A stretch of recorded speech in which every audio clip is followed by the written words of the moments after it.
மணப்பெண்ணின் பிரத்யேகமான திருமணம் விவாஹா தி சென்னை சில்க்ஸ்.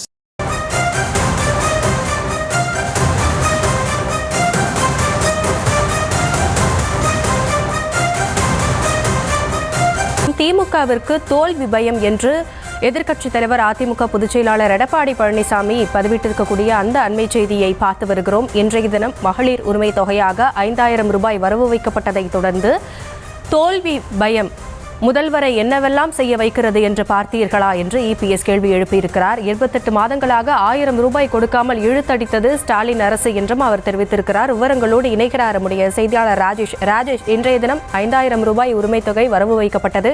அதனைத் தொடர்ந்து பல்வேறு எதிர்க்கட்சித் தலைவர்களும் தங்களுடைய கருத்துக்களை பகிர்ந்து கொண்டு வருகிறார்கள். தற்பொழுது இபிஎஸ் அவர்கள் என்னென்ன விஷயங்களை சொல்லியிருக்கிறார் உங்களிடம்? ஹாசினி, வணக்கம். எதிர்க்கட்சித் தலைவர் எடப்பாடி பழனிசாமி முதலமைச்சருடைய இந்த அறிவிப்பை கடுமையாக விமர்சனத்தை முன்வைத்திருக்கின்றார். தேர்தல் தோல்வி பயம் முதலமைச்சரை என்னவெல்லாம் செய்ய வைக்கிறது என்று பார்த்தீர்களா என்று அவர் கேள்வி எழுப்பியிருக்கிறார். 28 மாதங்களாக 1000 ரூபாய் கொடுக்காமல் இழுத்தடித்த முதலமைச்சர் தற்போது 3 மாத தொகையோடு சேர்த்து கோடைகால சிறப்பு தொகையும் கொடுத்திருக்கிறாராம் என்று அவர் குறிப்பிட்டிருக்கிறார். 2024, 2025 ஆண்டுகளில் நமக்கு கோடை காலமே வரவில்லையா முதலமைச்சர் அவர்களே என்றும் அவர் கேள்வி எழுப்பியிருக்கிறார். சிறுமி முதல் மூதாட்டி வரை எந்த ஒரு பெண்ணுக்கும் பாதுகாப்பு இல்லாத மாநிலமாக தமிழ்நாட்டை சீர்குலைத்துவிட்டு இப்போது தேர்தல் நேரத்து பணம் வரவு வைக்கும் இந்த பேட்ச் ஒர்க் வேலையை மட்டுமே தமிழ்நாட்டு பெண்கள் நம்பி விடுவார்களா என்ன என்றும் அவர் கேள்வி எழுப்பியிருக்கிறார். செப்டம்பர் 2023 முதல் இதுவரை தமிழக அரசு கொடுத்த அந்த 34,000, ஆனால் உங்கள் ஆட்சியிலே ஒவ்வொரு குடும்பமும் இழந்த தொகை குறைந்தபட்சம் 3.5 லட்சம் என்று அதிமுக பொதுச் செயலாளரும் எதிர்க்கட்சி தலைவருமான இபிஎஸ் குறிப்பிட்டிருக்கிறார். இதைத்தான் அதிமுகவினர் வீடு வீடாக சென்று அம்பலப்படுத்தி வருகிறார்கள் என்றும் அவர் விவரத்தை குறிப்பிட்டிருக்கிறார்.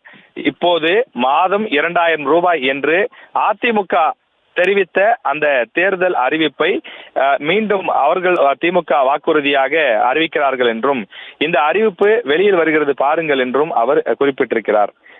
யாரும் எந்த ஒரு திட்டத்தையும் தடுக்காத போதிலும் நீங்களாக வந்து ஐயையோ முடக்க பார்க்கிறார்கள் என்று சொல்வதை பார்த்தால் வேடிக்கையாக இருக்கிறது என்று முதலமைச்சருடைய அந்த கூற்றை அவர் விமர்சனம் செய்திருக்கின்றார்.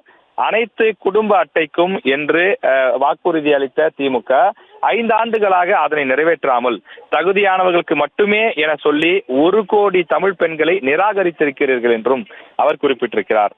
தமிழக மக்களின் பேராதரவுடன் இன்னும் 3 மாத காலத்தில் அதிமுக ஆட்சி அமையும் என்றும் தமிழக பெண்களுக்கு குலவிளக்கு திட்டத்தின் மூலமாக அனைத்து குடும்ப தலைவிகளுக்கும் மாதம் 2000 என்று அதிமுக அதனை செய்து கொடுக்கும் என்றும் அவர் குறிப்பிட்டிருக்கிறார்.